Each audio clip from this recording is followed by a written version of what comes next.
رحمتوں کا مہینہ، عظمتوں کا سفینہ، زندگی کا قرینہ، روح مکہ مدینہ۔ الحمدللہ رب العالمین والعاقبۃ للمتقین والصلاۃ والسلام علی رسولہ النبی الکریم، اما بعد فاعوذ باللہ من الشیطان الرجیم، بسم اللہ الرحمن الرحیم، الف لام میم، صدق اللہ مولانا العظیم۔ معزز و محتشم ناظرین کرام، پروگرام علم و عمل کے تحت آج ہمارا موضوع ہے فضائل تلاوت قرآن۔ قرآن مجید کی تلاوت، قرآن اللہ کا کلام ہے اور اس کلام کا نزول قلب مصطفیٰ پہ ہے۔ الرحمن علم القرآن، یہ اس انسان کامل پر اس کتاب کا نزول ہے اور اس کی تلاوت کا ایک ایسا حسین انداز کہ جس کے ایک ایک حرف پر 10 نیکیاں ہیں، گناہ بھی مٹائے جا رہے ہیں۔ کوئی کائنات کی ایسی کتاب نہیں ہے کہ جس کی تلاوت کی جائے اور گناہ مٹائے جائیں۔ فقط اس کی تلاوت سے ہی درجے بلند کیے جائیں، فقط اس کی تلاوت سے ہی نیکیاں بڑھیں۔ ہر کتاب کا اپنا اپنا درجہ ہے، لیکن قرآن چونکہ اللہ کا کلام ہے تو فرمایا گیا اس کے پڑھنے کا جو ثواب ہے، جو اس کی تلاوت، فقط تلاوت کا اجر ہے، لفظ پڑھ لینے کا اجر ہے۔ اور تلاوت بھی 2 طرح سے ہے۔ ایک تو ہم صرف تلاوت کرتے ہیں، الف لام میم ذالک الکتاب لا ریب فیہ ھدی للمتقین، یہ تلاوت ہے۔ اور اگر ہم اس کا ترجمہ ساتھ دیکھیں یا پھر ہم اس کی تفسیر ساتھ دیکھیں، ہمارے عرفاء مفسرین کرام وہ 3 طریقوں سے قرآن پڑھتے ہیں۔ ایک تلاوت قرآن کا دور چل رہا ہے، دوسرا دور ساتھ ترجمے کا چل رہا ہے، تیسرا دور ساتھ تفسیر کا چل رہا ہے۔ یعنی تلاوت کے وقت میں، اوقات تلاوت میں وہ مسلسل تلاوت کیے جا رہے ہیں۔ یا یوں سمجھ لیجئے کہ تلاوت انہوں نے کر لی ہے 30 پارے، لیکن جو ترجمے کے ساتھ دیکھ رہے ہیں وہ ابھی 15ویں پارے پہ پہنچے ہیں، اور جو ساتھ تفسیر پڑھ رہے ہیں اس کا ٹائم علیحدہ ہے، اوقات ہیں، تو تفسیر میں وہ 5ویں پارے پہ پہنچے ہیں۔ یعنی تلاوت کر لینا بھی اجر ہے، اس کو سمجھنا بھی اجر ہے، اور پھر اس کو سمجھ کر اس پر عمل پیرا ہوتے رہنا ساتھ ساتھ، یہ اجر پر اجر ہے۔ حضرت ابو ذر رضی اللہ تعالی عنہ بیان فرماتے ہیں کہ رسول اللہ صلی اللہ علیہ وسلم نے مجھے ارشاد فرمایا کہ تو صبح جا کر کتاب اللہ کی ایک آیت سیکھے، تیرے لیے 100 رکعت نماز سے بہتر ہے۔ اور تو صبح جا کر علم کا ایک باب سیکھے، خواہ اس پر اسی وقت عمل کرے یا نہ کرے، یہ تیرے لیے 1000 رکعت پڑھنے سے بہتر ہے۔ ایک عابد ہے، عبادت گزار ہے، لیکن اس کے ساتھ ساتھ ایک عالم ہے، خشیت رکھتا ہے، قرآن کی معرفت رکھتا ہے، سمجھ بوجھ رکھتا ہے۔ اسی لیے تو جو طلباء ہیں ان کے قدموں کے نیچے فرشتے اپنے پر بچھاتے ہیں۔ کیوں؟ کیونکہ یہ قرآن سیکھنے والے ہیں، قرآن کی تلاوت کرتے ہیں، قرآن کو سمجھنے والے ہیں، قرآن سیکھنے والے ہیں۔ اور اجر کی جو بات ہے، جس طرح میں نے تلاوت کی ہے، الف لام میم، یہ 3 حرف ہیں، تینوں پر علیحدہ علیحدہ اجر ہے۔ الف ایک حرف ہے، لام دوسرا حرف ہے، میم تیسرا حرف ہے، 10 نیکیاں ہیں ہر پر۔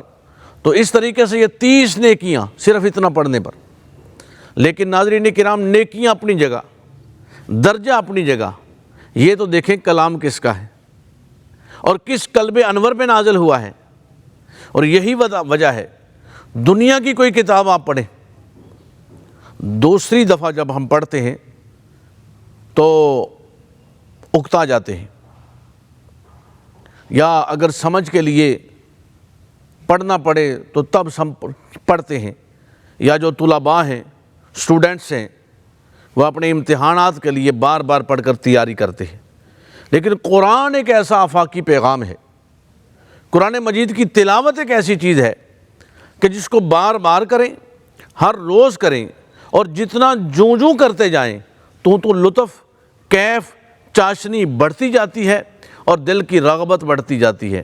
اور اگر آج ایک پارہ پڑھا ہے تو جی چاہتا ہے کل 2 پڑھیں، 2 پڑھے ہیں تو جی چاہتا ہے اگلے دن 3 پڑھیں۔ اس کی وجہ کیا ہے؟ کلام اللہ کا ہے۔ بس اس بات کو ہم اس فلسفے کو سمجھ جائیں تو تلاوت قرآن سے ہم کبھی دور نہ ہوں گے۔ اور تلاوت قرآن یہ مقصود مومن ہے، یہ مطلوب مومن ہے، محبوب کا ذکر ہے، خالق کر رہا ہے، اور خالق اس قلب انور پر نازل فرما رہا ہے۔ قربان جاؤں کہ جس مصطفیٰ نے کسی بشر سے نہیں پڑھا، امی لقب اسے کہا جاتا ہے جو کسی بشر سے نہ پڑھا ہوا ہو۔ تو اللہ وحدہ لا شریک نے خود سورہ رحمان میں بتا دیا کہ میں رحمان ہوں سکھانے والا، اور جو سکھائی جانے والی کتاب ہے وہ قرآن ہے، اور جس کو سکھایا جا رہا ہے وہ انسان کامل میرے مصطفیٰ کریم ہے۔ تو تلاوت قرآن کا ذوق رکھنا، اس پر رغبت رکھنا، ہم خوبصورت آوازوں سے قرآن کی تلاوت سنتے ہیں، خوبصورت طریقے سے قرآن کی تلاوت کرتے ہیں، اور قرآن کی تلاوت کے ساتھ ہم جڑتے ہیں۔ قرآن کی تلاوت کرنا سنت ہے اور قرآن سننا فرض ہے۔ دونوں طریقوں سے ہم اس اینگل کو دیکھیں کہ ہم قرآن مجید پڑھ رہے ہیں تو یہ سنت ہے نبی پاک علیہ الصلوۃ والسلام کی۔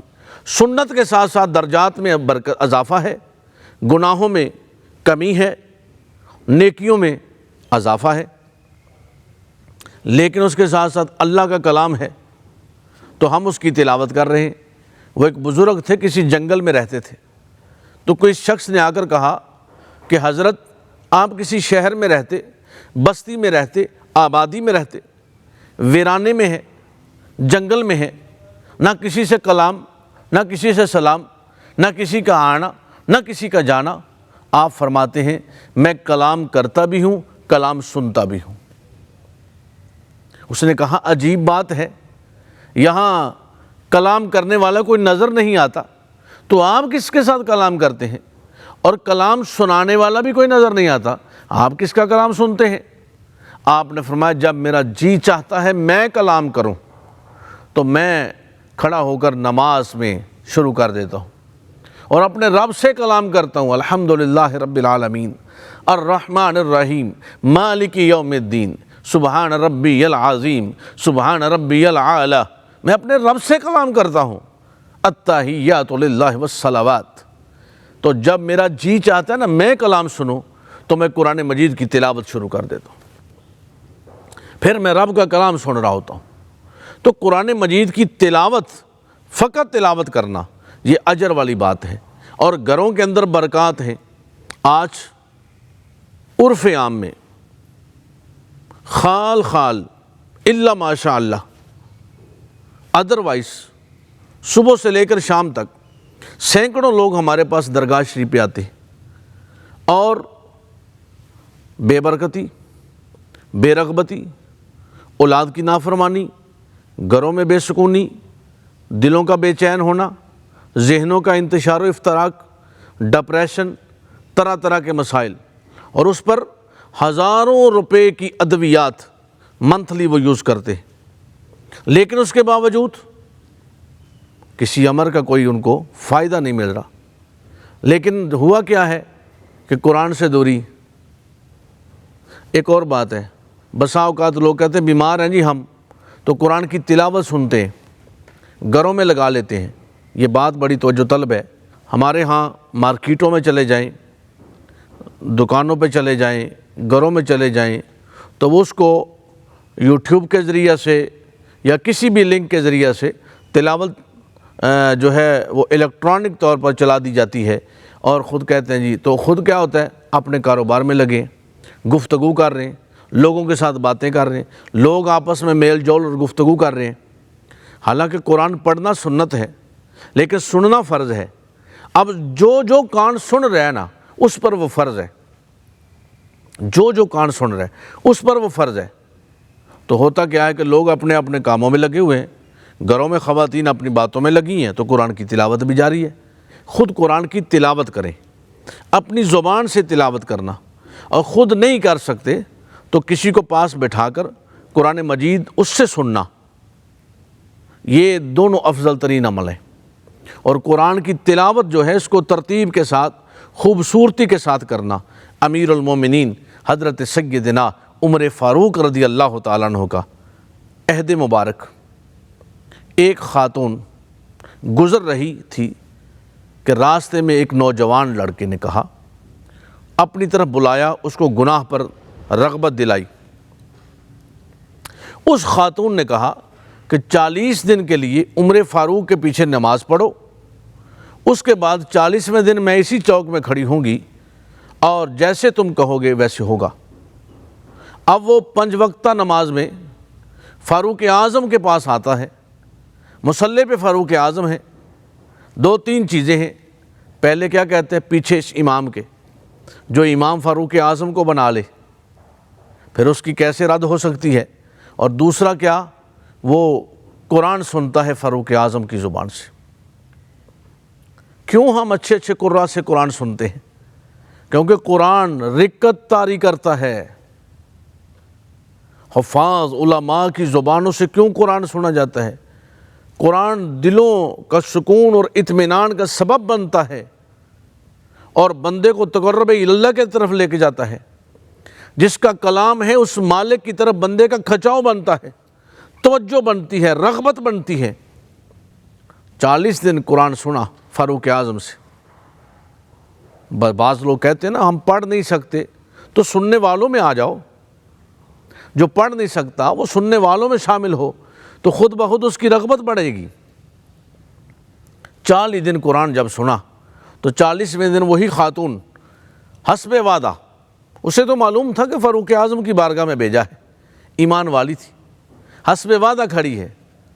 کہا وہ نوجوان آ رہا ہے، گردن جھکی ہوئی ہے، اس نے کہا میں تمہارا انتظار کر رہی ہوں۔ اب اس کا جواب کیا ہے؟ کہتا ہے میں 40 دن عمر کی زبان سے قرآن سن بیٹھا ہوں، اب وہ قرآن مجھے نگاہیں نہیں اٹھانے دیتا، قرآن مجھے گردنیں نہیں اٹھانے دیتا۔ بھئی اگر آج حضور سیدی داتا صاحب کے فرمان کے مطابق ہم یہ کہیں کہ جس کو کوئی شیخ نہ ملتا ہو وہ کشف المعجوب کا مطالعہ کرے تو اس کے شیخ کامل مل جائے گا۔ اگر یہ قرآن پڑھنے والوں کی لکھی ہوئی کتاب کی یہ شان ہے تو قرآن کا مقام کیا ہے؟ پھر قرآن کی تلاوت، صحابہ کرام قرآن کی تلاوت کیا کرتے تھے بلند آواز سے، گھروں سے آوازیں آتی تھیں۔ آج قرآن کی آواز نہیں آ رہی، اور اس کا ہوا کیا؟ ہم بے حیائی اور برائی کی طرف چل پڑے اور قرآن کی تلاوت سے ہم نے منہ موڑ لیا۔ ہوا کیا؟ اعمال میں بھی کمزوری، دین متین میں بھی کمی آ رہی ہماری دن بدن۔ دین تو اسی طرح ہے، قوی ہے، قرآن کا پیغام تو وہی آفاقی ہے، تلاوت کے درجات تو وہی ہیں، نیکیوں میں اضافہ، گناہوں کا مٹانا وہ تو وہی ہے، لیکن ہم ضلالت و رسوائی کی طرف جا رہے ہیں۔ اس کی وجہ کیا ہے؟ کہ ہم نے قرآن کا دامن چھوڑ دیا، تلاوت قرآن سے دوری کر لی۔ ہم آج انگریز فلاسفروں سے مثالیں لیتے ہیں، کیا ہمارے پاس قرآن کے 30 پارے مثال نہیں رہے کہ جس کے اندر اللہ رب العزت نے کسی امر پر کوئی نقص، عیب اور کجی نہیں چھوڑی، اور ہر کتاب کا رائٹر آخر پہ لکھتا ہے کہ اگر اس میں کوئی غلطی، کمی، کوتاہی رہ گئی ہو تو میں معذرت چاہتا ہوں۔ قرآن وہ کتاب ہے کہ جس کا مالک ابتدا میں فرماتا ہے ذالک الکتاب لا ریب فیہ، یہ وہ کتاب ہے اس میں کسی امر کا کوئی شک و شبہ نہیں ہے، اور تم اس کے ساتھ جڑ جاؤ، تم اس کی تلاوت کرنے والے بن جاؤ، اس کی تلاوت سننے والے بن جاؤ، اس کو سمجھنے والے بن جاؤ، اس کی معرفت حاصل کرنے والے بن جاؤ۔ اور جو لوگ قرآن سے معرفت لیتے ہیں ان کو در در کا دروازہ نہیں کھٹکانا پڑتا۔ جو قرآن سے معرفت لیتے ہیں، جو قرآن سے فیض لیتے ہیں، وہ لوگ دنیا میں بھی شہنشاہ بن کے رہتے ہیں اور قبر میں قرآن ان کا سفارشی بنتا ہے۔ جو تلاوت قرآن کرنے والے لوگ ہیں، روز محشر یہ قرآن ان کا سفارشی بنے گا۔ یا اللہ، یہ میری تلاوت کیا کرتا تھا، یہ مجھ سے فیض لیا کرتا تھا، قربان جاؤں۔ اور ایک ایک حرف پر ہم نے، اللہ فرماتے ہیں، ہم اس کے گھٹا مٹا دیتے ہیں۔ اور نبی اکرم صلی اللہ علیہ وسلم سرکار سال میں ایک مرتبہ ضرور قرآن کا دور فرماتے، پھر رمضان میں قرآن کا دور، تلاوت قرآن، لیلۃ القدر ہو، لیلۃ البراءت ہو، نبی پاک علیہ الصلوۃ والسلام کا معمول کیا ہے؟ قرآن کی تلاوت، قرآن کی رغبت، قرآن کا شغف۔ ام المومنین حضرت سیدہ عائشہ صدیقہ رضی اللہ تعالیٰ عنہ سے میرے کریم آقا نے ارشاد فرمایا کہ میں چاہتا ہوں کہ جب میرا نامہ اعمال اللہ کی بارگاہ میں پیش کیا جائے تو میں قرآن پڑھنے والوں میں ہوں، میں قیام اللیل میں مشغول ہوں، میں روزہ کی حالت میں ہوں۔ تو اس لیے ناظرین کرام، اور پھر قرآن چونکہ محبت کی ایک سب سے بڑی دلیل ہے، کلام اللہ کا ہے، قلب مصطفیٰ پہ نازل ہوا ہے۔ اب ان دو محبوبوں کا ذکر ہے، دو محبوبوں کا یہ سلسلہ کلام ہے، تو محبوب کا کلام سمجھ کر پڑھنا بھی بڑی بات ہے۔ پھر اس سے جو ہے تفسیر کا مطالعہ کرنا، اپنی زندگی کو قرآن کے سانچے میں ڈھالنا بہت لازم ہے، بہت ضروری ہے۔ اور مومنین کا مقصود و مطلوب یہ ہے قرآن مجید کی تلاوت کرنا۔ تو ناظرین کرام، قرآن مجید کی تلاوت کے لیے دو تین چیزیں ہیں۔ ایک تو اگر آپ قرآن مجید سامنے رکھ کر پڑھ رہے ہیں نا، تو اس وقت باوضو ہونا بہت ضروری ہے، چونکہ قرآن مجید کو بے وضو ہاتھ نہیں لگایا جا سکتا۔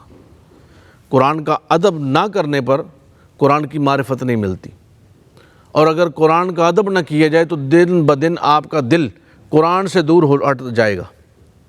اور اگر آپ قرآن سے محبت کریں نا، آپ نے پرانے بزرگ جو تھے وہ کیا کرتے تھے؟ پہلے قرآن کو بوسہ دیتے تھے، قرآن کو بلند مقام پہ رکھتے تھے، قرآن مجید جس سرہانے پر رکھتے تھے، جس تکیے پر رکھتے تھے، اس پر پاؤں نہیں رکھتے تھے۔ قرآن مجید کو پڑھتے ہیں تو پاک و صاف جگہ پر، اس کی وجہ سے ان کا دل قرآن کے ساتھ جڑا رہتا تھا۔ اگر آپ قرآن مجید ہاتھ میں پکڑے بغیر پڑھ رہے ہیں تو اگر آپ ہیں پاک، بے وضو ہیں گو، تو قرآن مجید پڑھ سکتے ہیں، تلاوت کر سکتے ہیں۔ لیکن ہمارے صوفیاء نے تصوف کے اندر، ہمارے شیخ کامل نے ہمیں یہ فرمایا ہے کہ ہمہ وقت باوضو رہا کریں، قرآن پڑھیں، اللہ کا نام لیں، اللہ کی عبادت کریں، اللہ کی ریاضت کریں، تو کوئی وقت، کوئی لمحہ بھی آپ کا بے وضو نہ ہو، کیونکہ اللہ کا نام لے رہے ہیں۔ تو اس لیے تلاوت قرآن کو اپنا مقصود بنائیے، اپنے گھروں کے اندر تلاوت قرآن کی تلاوت کریں۔ پھر دیکھیں، آپ روزمرہ کے معاملات میں تعویذات لینے کے لیے ہمارے پاس آتے ہیں، آپ قرآن کے ساتھ جڑیں، قرآن کی تلاوت اپنے گھروں میں اپنا معمول بنائیں۔ پھر دیکھیں دن بدن آپ کے گھروں کے اندر کس طریقے سے، کس خوبصورتی کے ساتھ آپ کے جو قلب و قالب ہیں کس خوبصورتی میں ڈھل جاتے ہیں۔ اللہ رب العزت ہمیں قرآن مجید فرقان حمید کی تلاوت پر ہمیشہ مستعد اور کامل اور اپنا معمول بنانے کی توفیق عطا فرمائے۔ کل تک کے لیے اجازت دیجیے، اللہ حافظ۔ رحمتوں کا مہینہ، عظمتوں کا سفینہ، زندگی کا قرینہ، روح مکہ مدینہ۔ رحمتوں کا مہینہ، عظمتوں کا سفینہ، زندگی کا قرینہ، روح مکہ مدینہ۔ آدمی کو بناتا ہے یہ انسان،